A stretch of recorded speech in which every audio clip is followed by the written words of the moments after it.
आज के हमारे इस आर्टिकल में हम बायोलॉजी के मुताबिक जानेंगे। जानदारों की स्टडी को बायोलॉजी कहा जाता है। Study of life is called biology. Biology दो अल्फाज से मिलकर बना है, बायोस और लोगोस। बायोस का मतलब है लाइफ,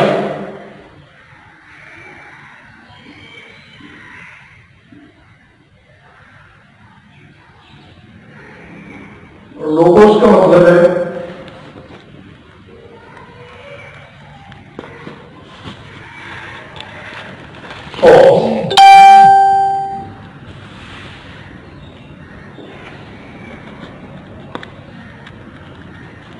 तो study of life is called biology.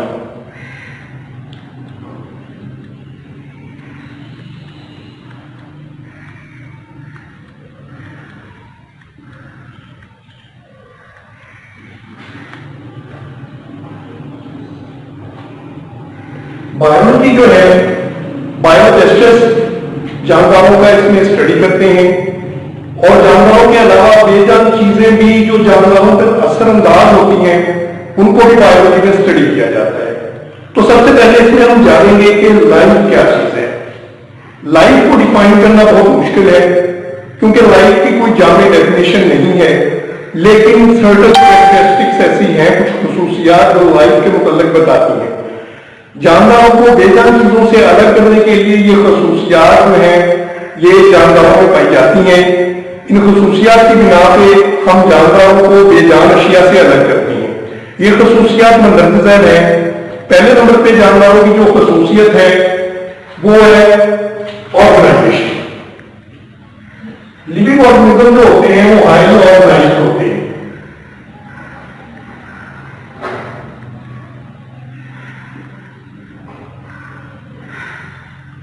इनको अगर देखा जाए कि बॉडी जो होती है सिंपल भी हो सकती है, कॉम्प्लेक्स भी हो सकती है। ज्यादातर जानवरों के अंदर कॉम्प्लेक्सिटी पाई जाती है। ये एक सादा यूनिसेलुलर ऑर्गेनिज्म से शुरू होते हैं और ह्यूमन जैसे कॉम्प्लेक्स मल्टी सेलुलर ऑर्गेनिज्म तक जाते हैं जिनमें मिलियन और ट्रिलियन सेल्स हो सकते हैं। यूनिसेलुलर ऑर्गेनिज्म जो होते हैं वो सादा होते हैं लेकिन फिर भी उनमें पेचीदगियां पाई जाती हैं। तो जानवरों के अंदर ऑर्गेनाइजेशन पाई जाती है। ये सब एटॉमिक और एटॉमिक लेवल से शुरू होती है और बायोस्फीयर लेवल तक जाती है। तो हम सेल और टिश्यू जो है इनको स्टडी करते हैं। लाइफ के अंदर कोई भी जानवर तब तक जिंदा नहीं कहलाएगा जब तक उसमें सेलुलर ऑर्गेनाइजेशन ना पाई जाए। Number 2 complex.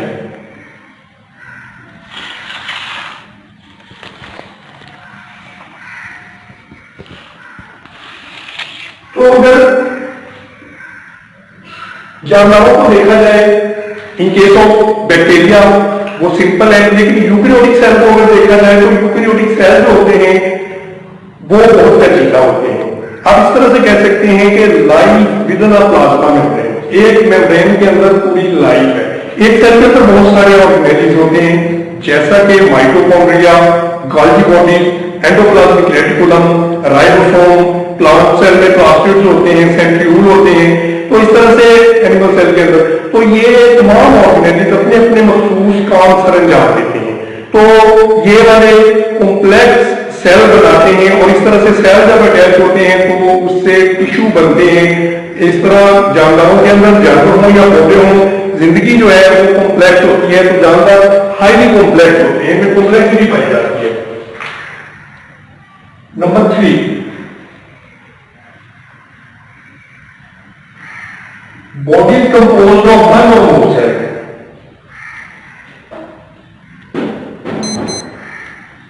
Composed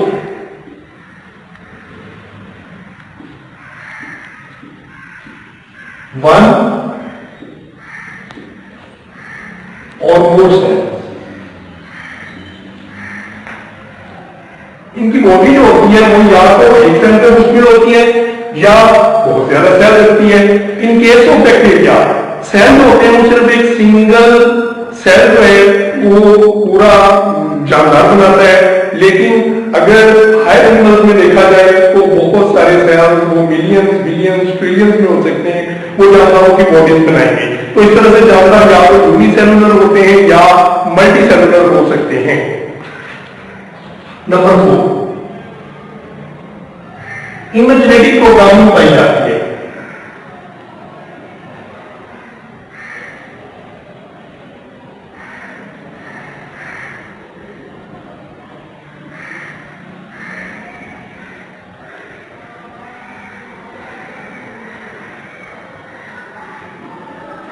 genetic programming से हमारे इनके अंदर जीन्स पाई जाते हैं। जीन्स को हम इस तरह से डिफाइन करेंगे, जीन्स जो होती हैं ये विरासती इकाइयां होती हैं, वालिदैन से जो बच्चों में खसूसियात मुंतकिल होती हैं वो जीन्स के जरिए ही होती हैं। अब सवाल होता है कि जीन्स कहां पे पाई जाती है? जीन सेल के अंदर जो न्यूक्लियस होता है उसमें पाए जाने वाले क्रोमोसोम्स में मौजूद होती हैं, और ये खसूसियात जानदार की जो होती हैं वो इन जीन्स के जरिए से ही जाहिर होती है। तो इनमें जेनेटिक प्रोग्रामिंग पाई जाती है, जानदार होते हैं इनमें जीन्स पाई जाती है, बेजान चीजों में ये खसूसियत मौजूद नहीं होती। नंबर 5 है produce and use energy.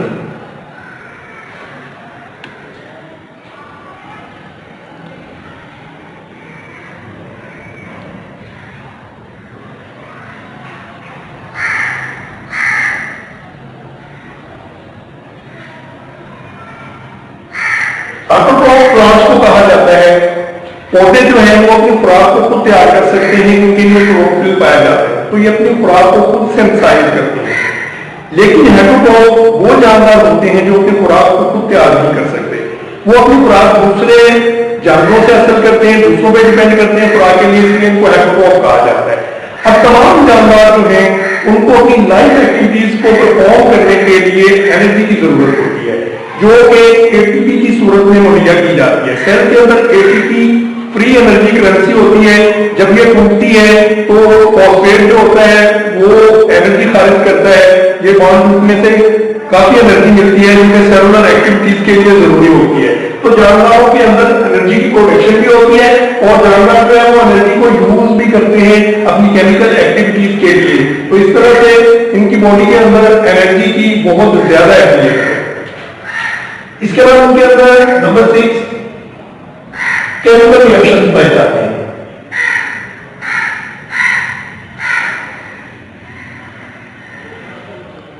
Chemical reaction एक प्लेस होता है।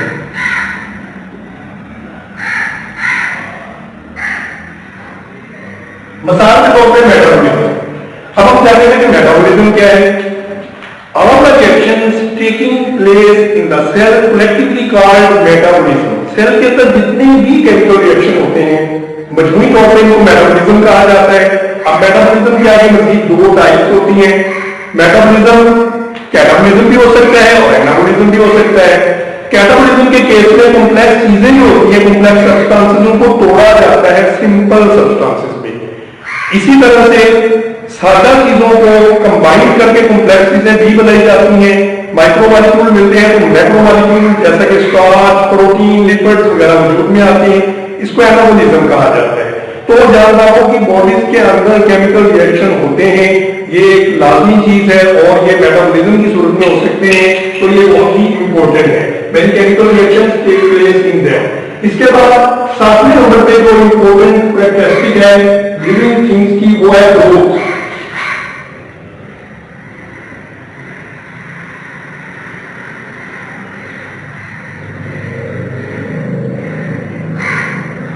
इनके अंदर ग्रोथ पाई जाती है। हम जानते हैं कि कोई भी चीज जिसमें जिंदगी मौजूद है वो ग्रो करती है, लेकिन ग्रोथ का प्रोसेस जो होता है ये भी लिमिटेड होता है। मिसाल के तौर पर एक छोटा बच्चा है, उसमें सेल डिवीजन के जरिए से सेल तकसीम होते हैं और वो बड़ा हो जाता है, लेकिन एक खास लिमिट पे जाने के बाद उसकी हाइट जो होती है वो बढ़ना रुक जाती है। लेकिन ग्रोथ का प्रोसेस रेगुलर है, ये कभी भी नहीं रुकता। जैसा कि ग्रोथ जो है जब हाइट बढ़ना खत्म हो जाती है उसके बाद बाल और नाखून ऐसी चीजें जो हमेशा बढ़ते रहती हैं, तो ग्रोथ का प्रोसेस रेगुलर है, ये कभी भी नहीं रुकता, ये लगातार जारी रहता है। तो जानवरों की खसूसियत ग्रोथ ही है।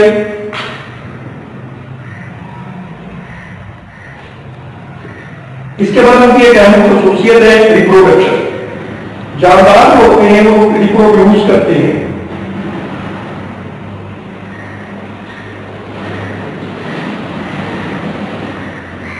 कोई भी बेजान चीज जो है वो बच्चे पैदा नहीं करती, वो रिप्रोड्यूस नहीं कर सकती। तो जानदारों की एक अहम फैक्टर है कि जानदार अशिया जो होती हैं वो रिप्रोड्यूस करती हैं, उनमें रिप्रोडक्शन होती है और औलाद पैदा करने का ये जो अमल होता है ये उनमें पाया जाता है। ये एक अहम प्रॉपर्टी है। इसके बाद number 9, maintain constant internal environment.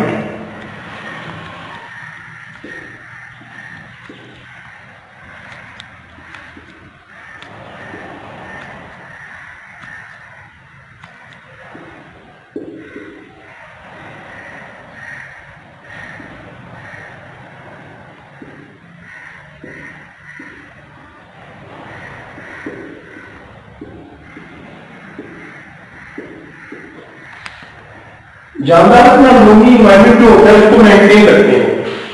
बाहर का इन्वायरमेंट जो होता है वो तब्दील होता रहता है, कभी बहुत ज्यादा गर्मी होती है, बहुत ज्यादा सर्दी होती है, लेकिन जानदारों की एक खसूसियत है कि वो अपना अंदरूनी टेम्परेचर जो होता है उसको मुश्किल रखते हैं। जैसा कि हमारी बॉडी का टेम्परेचर जो है वो तकरीबन 37 डिग्री सेंटीग्रेड है, इसको हमेशा नॉर्मल रखा जाता है। बहुत सर्दी के दिनों में भी ये नॉर्मल होता है, बहुत गर्मी के दिनों में भी। जानवरों के अंदर अडेप्टेशन मौजूद होती हैं जो इनको इस काबिल बनाती हैं कि वो बॉडी का जो अंदरूनी टेम्परेचर है उसको टॉलरेबल रेंज तक रखें। जैसा कि एवेपोरेशन, गर्मियों में पसीने का कारण होना जो हमारी बॉडी को कूल करता है, इसी तरह से सर्दियों में शिवरिंग थर्मोजेनेसिस, जिसमें मसल्स की कपकपाहट के जरिए से बॉडी के अंदर हीट प्रोड्यूस होती है जो बॉडी को हीट अप करने के लिए और बॉडी का अंदरूनी टेम्परेचर को स्टेबल रखने के लिए होती है। तो इस तरह से हमारी बॉडी के अंदर खसूसियात ये पाई जाती हैं। तो जानदार अशिया नहीं, ये सिर्फ खसूसियात होती हैं कि वो अपने इंटरनल इन्वायरमेंट को मेंटेन रखती हैं, जबकि बेजार अशिया जो है वो अपने टेम्परेचर को कांस्टेंट नहीं रख सकती। नंबर 10 है शो रिस्पॉन्स।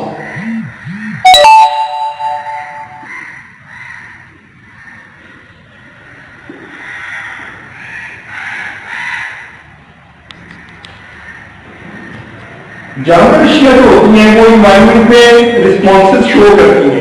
जैसा कि पहले बात हो चुकी है कि हमें जब बहुत ज्यादा गर्मी लगती है तो हमारी बॉडी जो है वो पसीना खर्च करना शुरू कर देती है, जो कि हमारी बॉडी को कूल करने के लिए होता है। इसी तरह से शिवरिंग थर्मोजेनेसिस वगैरह जो है ये बॉडी का रिस्पॉन्स है जो कि इन्वायरमेंट में जो तब्दीलियां आती हैं उनके खिलाफ। तो जानदार चीजों की यह खसूसियत है कि वो रिस्पॉन्स शो करती है जब इन्वायरमेंट में तब्दीली आती है। तो यहां से ये बात क्लियर हो गई, कोई ये तमाम खसूसियात हैं जिनकी बिना पे हम जानदार अशिया को बेहतर चीजों से अलग कर सकते हैं। एक जानदार चीज जो है उसके अंदर ये तमाम खसूसियात, ये कैरेक्टरिस्टिक्स मौजूद होंगी। On the other hand, non living organism, these characteristics are not present.